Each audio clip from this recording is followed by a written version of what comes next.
সেটাই তো দেখে মনে হলো, কিন্তু আমি তো ভয় পেয়ে গেলাম। আমি খুব ভালো আছি আন্টি। আচ্ছা, তুমি খুব ভালো আছো? সবসময় যেন ভালো থেকো। আ অনেক, অনেক ভালোবাসা রইলো। আর এইরকমই ডিপিটা রেখেছো কেন? প্রোফাইলের ফটোটা এমন রেখেছো কেন? ওই তারকাটা আমি ঘুমাই রে। ওই তোর বন্ধুকে তুই এরকম করে বলতে পারলি? যে আমি তারকাটা? মানেটা কি? ওই বন্ধু, তুই আগে বল যে তোর বন্ধুকে তুই এই কথাটা বলতে পারলি যে তোর বন্ধু তারকাটা? তুই আগে বল।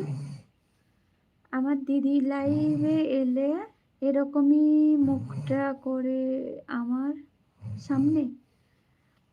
আমার দিদি লাইভ এলে এরকম মুখটা করে আমার সামনে। সরি, মাথামোটা। ওই তোর বন্ধু মাথামোটা? তাতে আমার কি? তুই এমন করে বললি?